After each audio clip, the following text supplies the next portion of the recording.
Hey guys, what's up? So today I wanted to talk about something that is called spiritual bypassing.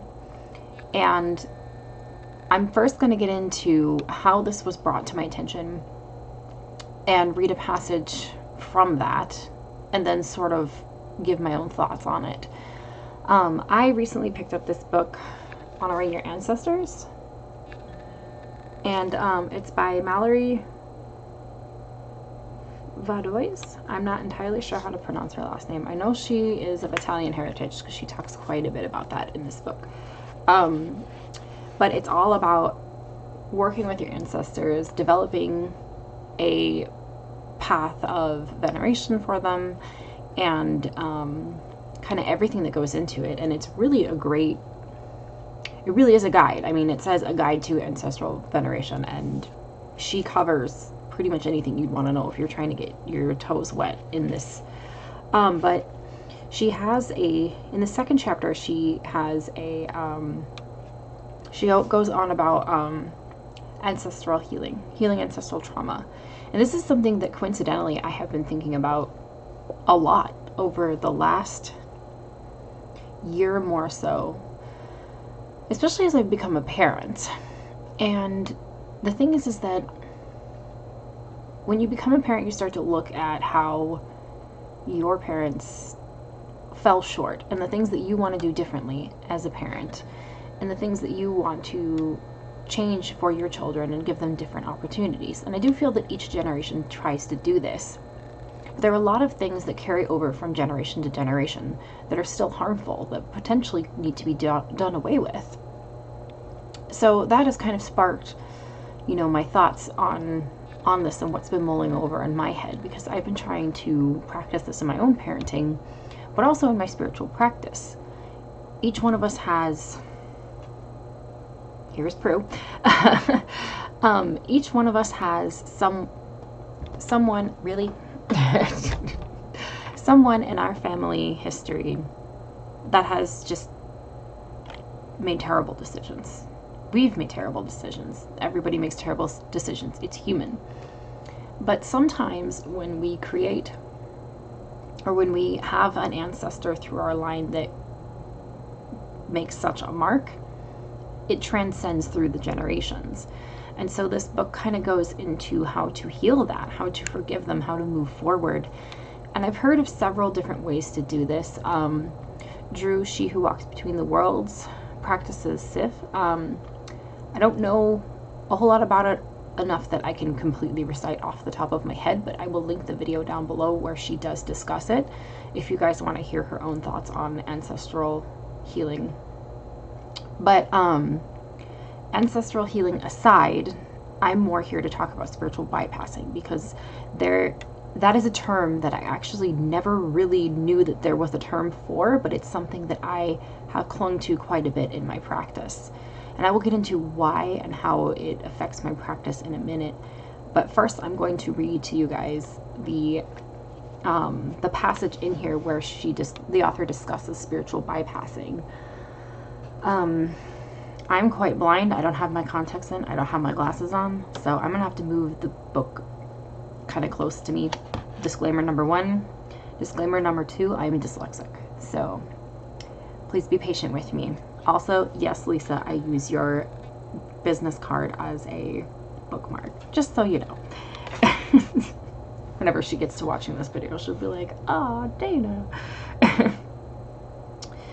So, she is going on about ancestral trauma and how it's important for us to recognize trauma and to not glaze over it.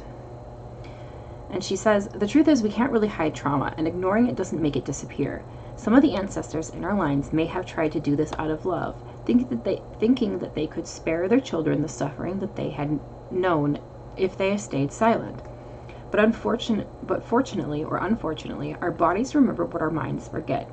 We still end up haunted by the past, even if no one tells us about it. Even spiritually inclined people can be guilty of this.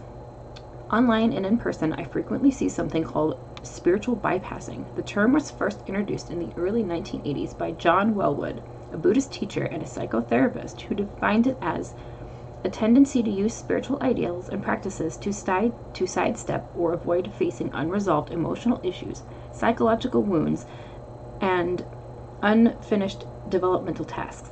In other words, spiritual bypassing is shifting the conversation to talk about love and light whenever it starts to get a little too real. The problem with focusing on love and light 24/7 is that your trauma continues to affect you, no matter how many positive thoughts you think. And talking about love and light all the time is also really annoying to your friends. Like, maybe shouldn't have left. I didn't need to read that last sentence, but it was kind of funny. Now, I'm going to throw out another disclaimer here as my cat sniffs my hand.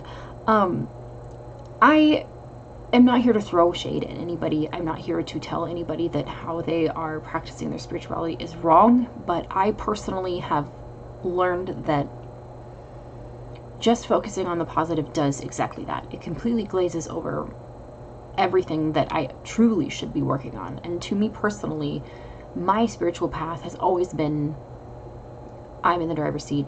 I'm the one that's making the decisions. I'm the one that's on this path to make, to heal, to make a better life for myself, and to live a genuinely, I'm trying to find the right words here, but I do believe that my morals are more refined in the way that I see fit and for the good of humankind. If I look into my own darkness and my own shadows and the things that I don't really like looking at, it doesn't feel good, it's not great, and but I think it's essential to spiritual healing. And I feel as though if we ignore the darker sides of us, we're not really doing much justice to ourselves. Not only are we not healing ourselves properly and our emotional trauma, but we are also completely downplaying our potential. You really understand yourself on a deeper level when you can overcome some of your more challenging aspects of yourself. And I feel as though you begin to love yourself better once you start to overcome these challenging aspects of yourself, because you take the parts of yourself that you don't really like to show. They are nasty and unpleasant. We all have them. And you start to slowly work on them. Now, shadow work, per se, is always going to be a process. And for those who struggle with mental illness, or for those who struggle with their self-image, that's also going to be a thing that is always going to be a process throughout their lives. And I personally suffer from all of those things. It is a process, but my spirituality is linked to my mental health, and it is linked to my spiritual development. By ignoring those parts of myself, I'm completely suffocating my potential. To paraphrase Yoda, failure is one of the best teachers that we can have. It doesn't feel good, but it's much like the Ten of Swords. Once you hit that rock bottom, there's really no other place to go but up. And it doesn't feel good to drag yourself out of the mud, out of the trenches, out of the depths of your own personal hell to face your darkness. But once you do that, you can start to move forward, and to be able to look into those shadows is also an act of courage. And when we find that we are brave, we find that we are able to charge forward, to invoke that inner warrior, and that itself is a spiritual experience. So I don't know, this is just something that I really feel passionate about. I am obviously very much for giving a positive message. The entire theme of this video basically is a positive message, but in the hopes of encouraging those who see it to face their shadows. This is the time of the year where this is rather prevalent. You might find yourself feeling drawn to facing your shadows and wanting to do more self-work as we enter the darker part of the year. The veil is thinning. Samhain is just, what, a week and a half away? So this stuff, for me, this stuff tends to become more prevalent as the veil thins through the darker part of the year. Although it also, for me, is just a very big part of my practice, and I suppose that's why I wanted to make a video on it, is because it is something that I'm passionate about. I can't imagine progressing spiritually if I don't face my own darkness, and I really want to convey that message of how important it is to do this for yourself, because it starts such a profound healing journey, and it's messy. It feels terrible sometimes, and some days you just want to throw in the towel. And with that, I say be gentle with yourself. But regardless, don't commit spiritual bypassing. Don't skip over it. Don't paint over it. Don't sit there and pretend like it doesn't exist. You're doing yourself no good. And I hope I'm not getting it under anybody's skin with this video, but it's just something that I feel very passionate about. So I figured, especially since the book I was reading kind of sparked the thoughts, I wanted to bring it to my channel and discuss it a little bit. And again, like I said, we're also in that time of the year where this stuff becomes kind of more of a thing where people want to turn towards it. So that's all I've got for you guys today. Thank you for watching, and blessed be.